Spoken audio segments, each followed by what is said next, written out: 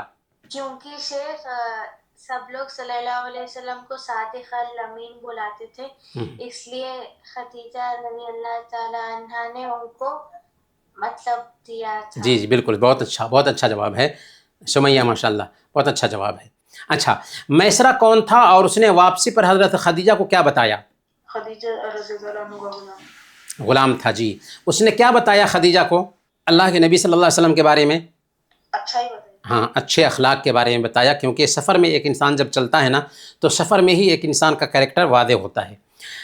حضرت خدیجہ رضی اللہ تعالی عنہ سے نکاح کے وقت نبی صلی اللہ علیہ وسلم اور ان کی عمر کیا تھی؟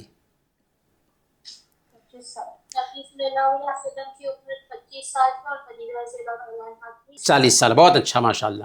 اللہ کے نبی صلی اللہ علیہ وسلم کے بیٹے کتنے تھے؟ 3. اور بیٹیاں؟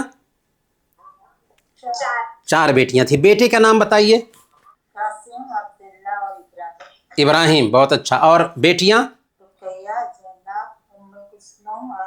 فاطمہ. بہت اچھا، ماشاء اللہ. اللہ کے نبی صلی اللہ علیہ وسلم کی بیٹیوں میں سے وہ کون سی بیٹی تھی جو اللہ کے نبی صلی اللہ علیہ وسلم کی وفات کے بعد وفات پائیں؟ فاطمہ رضی اللہ عنہ. بہت اچھا، ماشاء اللہ. اچھا، حتیم یا حجر اسماعیل کعبہ کی عمارت سے باہر کیوں رہ گیا؟ کیونکہ اس میں جو پیسہ تھا نا وہ مطلب وہ حلال تھا. ہاں بالکل صحیح.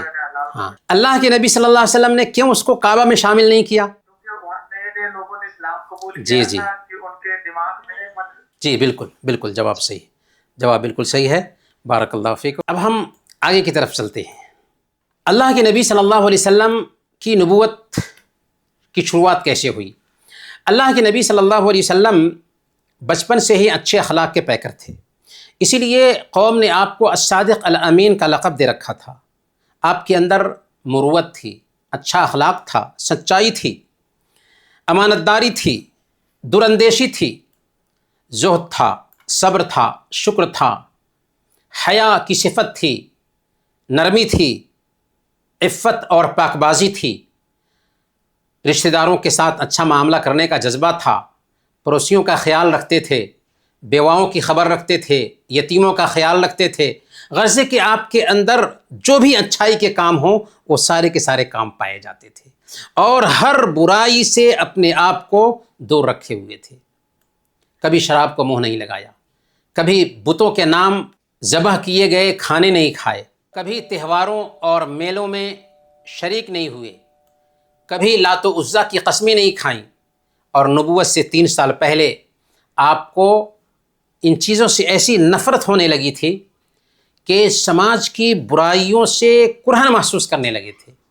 اسی لیے آپ صلی اللہ علیہ وسلم آبادی سے دور حرا نام کے غار میں جا کر کے بیٹھنے لگے تھے۔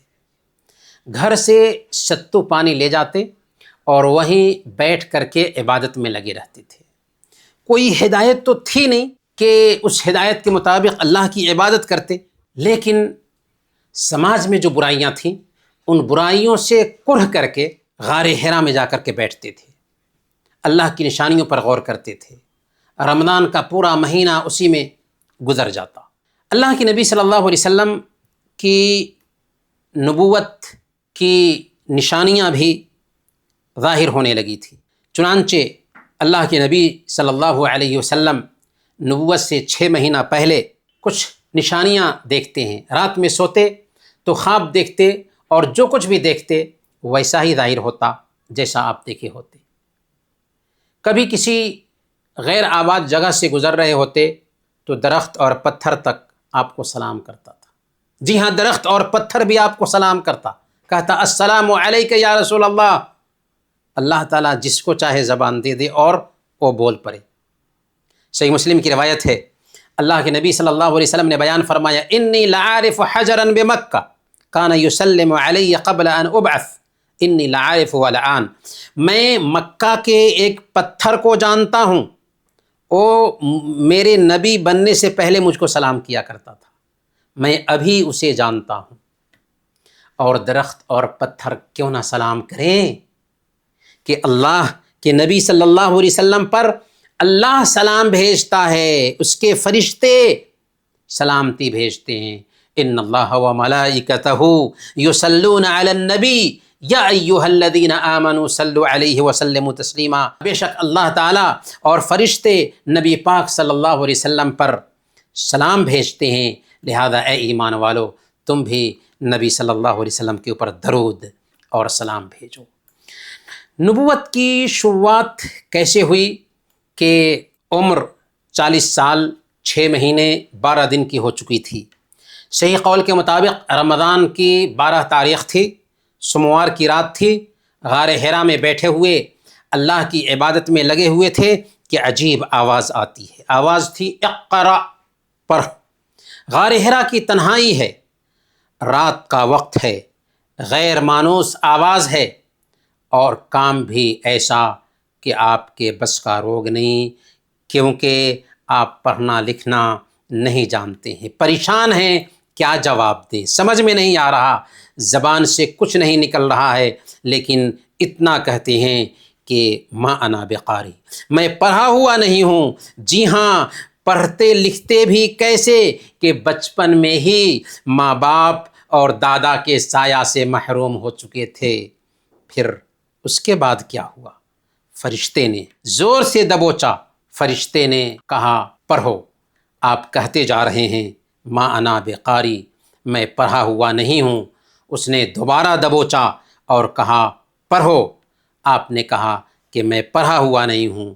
اس نے تیسری مرتبہ دبوچ کر کے کہا اقرأ بسم ربک الذی خلق خلق الانسان من علق اقرأ وربک الاکرم الذی علم بالقلم علم الانسان ما لم یعلم۔ اے نبی آپ پڑھیے اپنے رب کے نام سے جس نے انسان کو لوتھڑے سے پیدا کیا، پڑھیں، اور آپ کا رب بہت ہی کریم ہے جس نے ایک انسان کو ایسی چیز سکھایا جس کو وہ نہیں جانتا تھا۔ یہ 5 آیتیں تھیں جو جبریل امین لے کر کے اترتے ہیں۔ کائنات میں تبدیلی آ چکی تھی، بھٹکتی ہوئی انسانیت کو ہدایت کا راستہ مل چکا تھا، لیکن اس نبی کو پتہ نہیں تھا کہ یہ کیا ہے اور کیا ہو رہا ہے۔ برکیف جب یہ واقعہ ہوتا ہے فوراً غار سے نکلتے ہیں، دل دھک دھک کر رہا ہے، جلدی جلدی گھر آتے ہیں، بیوی کے پاس جاتے ہیں، سارا قصہ سناتے ہیں اور کہتے کہ مجھے چادر اڑا دو، مجھے چادر اڑا دو۔ انہوں نے آپ کو چادر اڑا دیا، یہاں تک کہ جب اٹھتے ہیں ڈر جاتا رہتا ہے۔ اس کے بعد حضرت خدیجہ رضی اللہ تعالی عنہا کو سارا قصہ سناتے ہیں، قصہ سنتی ہیں۔ لیکن یہ سب سننے کے بعد خدیجہ رضی اللہ تعالی عنہا نے کیا کہا، اس پہ تعجب کرنے والی بات ہے۔ جب اللہ کے نبی صلی اللہ علیہ وسلم نے کہا کہ مجھے ڈر لگتا ہے، جان کا ڈر، بیوی دراندیش تھی، عقل مند تھی، بیوی نے جواب دیا کلا واللہ لا یخزیک اللہ ابدا انک لتصل الرحم وتحمل الکل وتکسب المعدوم وتقری الضیف وتعین علی نوائب الحق۔ ہرگز نہیں، اللہ کی قسم، اللہ آپ کو رسوا نہیں کرے گا، آپ صلہ رحمی کرتے ہیں، آپ بے بسوں اور کمزوروں کا بوجھ اٹھاتے ہیں، آپ غریبوں کا خیال رکھتے ہیں، آپ مہمان نوازی کرتے ہیں اور مصیبت کے ماروں کی مدد کرتے ہیں، اور جو ایسا انسان ہوگا وہ برا نہیں ہو سکتا، اس کے ساتھ برائی نہیں ہو سکتی۔ پیارے بھائیوں اور بہنوں، وقت ہوا چاہتا ہے، لیکن یہاں پر ہمیں کہنے دیجئے کہ ایک انسان کی کمی اور کوتاہی ہر شخص سے چھپ سکتی ہے، لیکن بیوی سے نہیں چھپ سکتی۔ خدیجہ رضی اللہ تعالی عنہ نے آپ کی زندگی کی کتاب کے ایک ایک حرف کا اسٹڈی کیا تھا، فوراً جواب دیا کہ آپ رسوا نہیں ہوں گے، کیونکہ آپ کو اچھا ہی پایا تھا، آپ کو برا نہیں پایا تھا۔ اللہ کے نبی صلی اللہ علیہ وسلم کے بارے میں یہ جو الفاظ کہے، اس سے پتہ چلتا ہے کہ اللہ کے نبی صلی اللہ علیہ وسلم جیسے باہر تھے ویسے ہی گھر میں بھی ہوتے تھے۔ انہی باتوں کے ساتھ ہم اپنا درس ختم کرتے ہیں۔ وصلی اللہ علی نبینا محمد وعلی آلہ وصحبہ اجمعین۔